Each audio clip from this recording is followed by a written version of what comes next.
Hello student, नमस्कार, आदाब, अस्सलाम वालेकुम। मैं हूं आपके साथ वसीम और आप देख रहे हैं हमारा यूट्यूब चैनल जिसका नाम है only for career. Dust of snow पूरा एक्सप्लेनेशन मैंने उसमें आपको दिया है और उसकी समरी भी बताई है। अब मैं आपको बताने जा रहा हूं उसके कुछ क्वेश्चंस। आइए क्वेश्चन के बारे में स्टडी करते हैं। Thinking about the poem, this poem present a moment that seems simple but has a larger significance. Compare this other quotation from Robert Frost, always a larger significance. A little thing touch a larger things. छोटी चीज़ बहुत बड़ी हो जाती है। तो यहाँ पर writer कह रहा है कि आपने ये पोएम आपने अभी तक जो पढ़ी है ये बहुत सिंपल ज़रूर है लेकिन बहुत डेप्थ में है। क्वेश्चन देखिए, पहला क्वेश्चन इसका है what is a dust of snow. ये चैप्टर का नाम है। What does the poet say has changed his mood? How has the poet's mood changed? किस तरह से पोइट का मूड चेंज हो गया और कौन सी ऐसी चीज़ हो गई जिससे चेंज हो गया। डस्ट ऑफ स्नो में क्या बताना चाह रहा है writer? Dust of snow refers to the tiny particles of snow. The particles are so small that poet referred to them as dust. चूँकि वो जो बर्फ़ गिर रहा था बहुत छोटे छोटे टुकड़ों में गिर रहा था, इस वजह से यहाँ पर राइटर इसको डस्ट का नाम दे रहा है। The poet was an awful mood when particles of snow had fallen on him. जब वो छोटे छोटे टुकड़े गिर रहे थे तो वो बहुत ही शॉक्ड उसको हो रहा था कि ओह ये क्या गिर रहा है, जबकि बहुत बुरे मूड में बैठा था। This change the poets frame of mind instantly and his day got a lot better. इस छोटे छोटे टुकड़ों के गिरने की वजह से उसका मूड चेंज हो गया और पूरा दिन अच्छा हो गया। अगला क्वेश्चन देखते हैं। How does Frost present nature in this poem? The following question में help you to think of an answer. कैसे फ्रॉस्ट प्रेजेंट कर रहा है नेचर को इस पोएम के अंदर, और ये नीचे क्वेश्चन दिए गए हैं उनके आंसर देखिए क्या बताते हैं। पहला क्वेश्चन है what are the bird that are usually named in poems? Do you think a crow is often mentioned in poems? What images come to your mind when you think of a crow? जब आप crow के बारे में सोचते हैं तो आपके दिमाग में किस तरह की पिक्चर बन जाती है? बर्ड लाइक एस्पेरो, बर्ड जो है वो एक स्पैरो की तरह है। Nightingale and peacock are more than often named in poem. अक्सर जो हमने देखा है कि नाइटिंगेल और पीकॉक का जिक्र जो है उसका जो वर्णन है एक्सप्लेनेशन ज़्यादा होता है, लेकिन यहाँ पर किसका एक्सप्लेनेशन हो रहा है? क्रो का। अनलाइक दीज बर्ड्स, क्योंकि इसको लोग पसंद नहीं करते हैं। Crows are often seen as the indicators of doom and fear. बहुत खतरे की निशानी है क्रो, इसलिए इसको तो पसंद करते ही नहीं है। They are often used for negative reference, इसको अक्सर नेगेटिव रेफरेंस के लिए ही यूज़ किया जाता है। Again number second, again what is a hemlock tree? What doesn't the poet write about a more beautiful tree such as a maple or an oak or a pine? दोबारा में hemlock एक पॉइजनेबल tree है, इसको किस तरह से writer यहाँ पर शो कर रहा है जबकि बहुत ब्यूटीफुल देख रहा है ये। Trees are also seen as mighty creatures imparting wisdom as they are too old.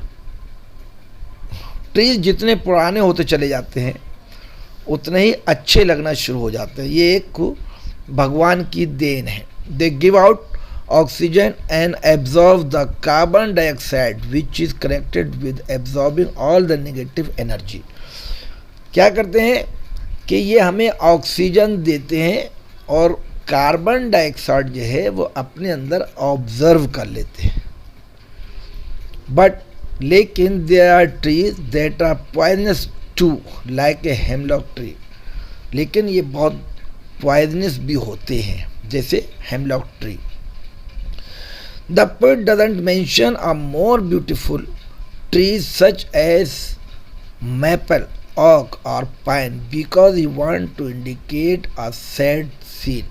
लेकिन वो यहाँ पर एक खूबसूरत ट्री या मैपल या ऑक जो लंबा खूबसूरत पेड़ होता है या पाइन ट्री इस तरह से यहाँ पर शो नहीं कर रहा है क्यों इससे खुशी मिलती है, उसको दिखाना है। जो सीन दिखा रहा है वो सैड सीन दिखा रहा है।